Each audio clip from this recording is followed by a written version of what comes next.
the one and only Ivan.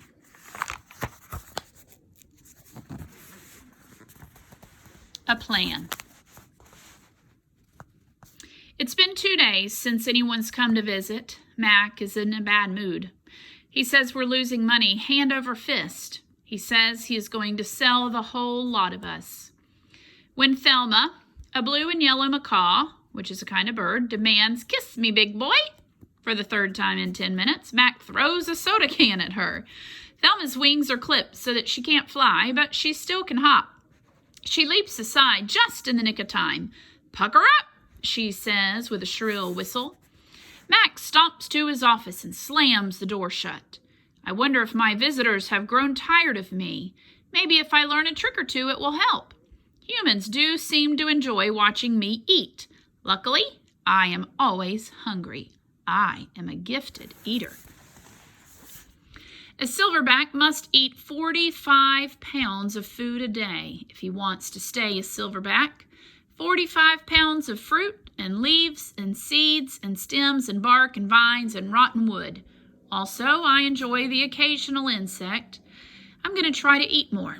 Maybe then we will get more visitors. Tomorrow I will eat 50 pounds of food, maybe even 55. That should make Mac happy. Bob. I explained my plan to Bob. Remember that Bob is his dog friend. "Ivan," he says, "trust me on this one. The problem is not your appetite." He hops onto my chest and licks my chin, checking for leftovers. Bob is a stray, which means he does not have a permanent address. He is so speedy, so wily, that mall workers long ago gave up trying to catch him. Bob can sneak into cracks and crevices like a tracked rat. He lives well off the ends of hot dogs he pulls from the trash. For dessert, he laps up spilled lemonade and splattered ice cream cones. I've tried to share my food with Bob, but he is a picky eater and says he prefers to hunt for himself. Bob is tiny, wiry, and fast like a barking squirrel. He is nut-colored and big-eared. His tail moves like weeds in the wind, spiraling, dancing. Bob's tail makes me dizzy and confused. It has meanings within meanings, like human words. I am sad, it says. I am happy, it says. Beware, I may be tiny, but my teeth are sharp. Gorillas don't have any use for tails. Our feelings are uncomplicated. Our rumps are unadorned. Bob used to have 3 brothers and 2 sisters.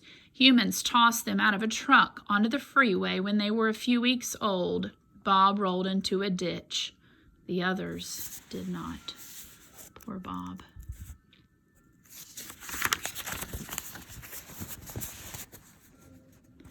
His first night on the highway, Bob slept in the icy mud of the ditch. When he woke, he was so cold that his legs would not bend for an hour.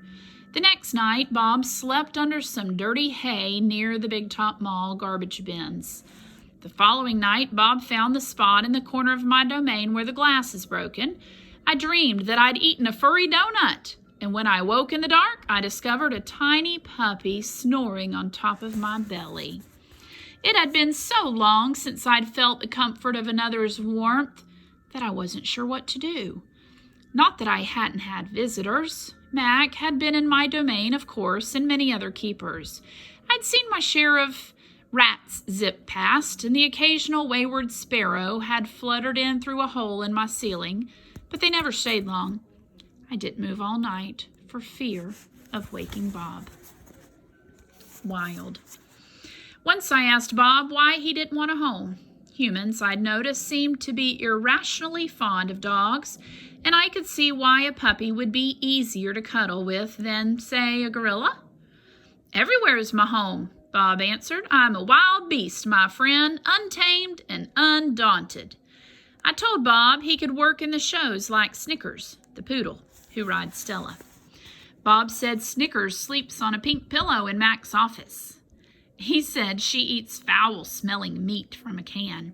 He made a face, his lips curled, revealing tiny needles of teeth.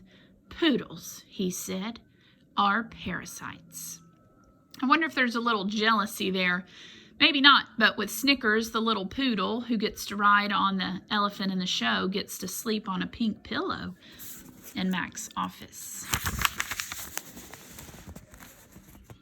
Picasso. Mac gives me a fresh crayon, a yellow one, and 10 pieces of paper. Time to earn your keep, Picasso, he mutters. I wonder who this Picasso is. Does he have a tire swing like me? Does he ever eat his crayons? I know I have lost my magic, so I try my very best. I clutch the crayon and think. I scan my domain. What is yellow? A banana. I draw a banana. The paper tears, but only a little. I lean back, and Mac picks up the drawing. Another day, another scribble, he says. 1 down, 9 to go. What else is yellow? I wonder, scanning my domain. I draw another banana, and then I draw 8 more. Boys and girls, Picasso is a famous artist. You could, with the help of your parents, maybe Google him and maybe see some of his paintings and learn a little bit about him while we're on this little school virtual learning trip. 3 visitors. 3 visitors are here. A woman, a boy, a girl. I strut across my domain for them. I dangle from my tire swing. I eat 3 banana peels in a row. The boy spits at my window. The girl throws a handful of pebbles. Sometimes I'm glad the glass is there. My visitors return. After the show, the spit pebble children come back. I display my impressive teeth. I splash in my filthy pool. I grunt and hoot. I eat and eat and eat some more. The children pound their pathetic chests. They toss more pebbles. Slimy chimps, I mutter. I throw a me-ball at them. Sometimes I wish the glass were not there. If you remember from the very beginning in the glossary, the slimy chimps was kind of like a negative slang word that they would call people. And then remember that a me-ball is a ball of dung that he has rolled up and allowed to dry. Sorry. I'm sorry I called those children slimy chimps. My mother would be ashamed of me. Makes me think that Ivan, though he's a gorilla, he has a little bit of feeling because he apologized. He felt a little remorse for calling those children some names and saying that his mother would be ashamed of him. So makes you know that he's a little conscious of his mama and the way he was brought up. Julia. Like the spit pebble children, Julia is a child, but that, after all, is not her fault. While her father, George, cleans them all each night, Julia sits by my domain.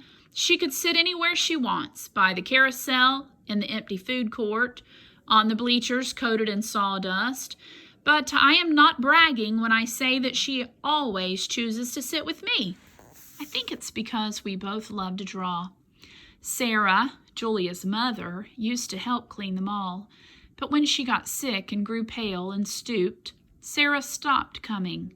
Every night Julia offers to help George, and every night he says firmly, "Homework, Julia. The floors will just get dirty again." Homework, I have discovered, involves a sharp pencil and thick books and long sighs. I enjoy chewing pencils. I am sure I would excel at homework. Sometimes Julia dozes off, and sometimes she reads her books, but mostly she draws pictures and talks about her day. I don't know why people talk to me, but they often do. Perhaps it's because they think I can't understand them, or perhaps it's because I can't talk back. Julia likes science and art. She doesn't like Lila Burpee, who teases her because her clothes are old, and she does like Deshaun Williams, who teases her too, but in a nice way, and she would like to be a famous artist when she grows up. Sometimes Julia draws me. I am an elegant fellow in her pictures, with my silverback gleaming like moon on moss. I never look angry the way I do on the fading billboard by the highway. I always look a bit sad, though. Tune in next time as we continue reading.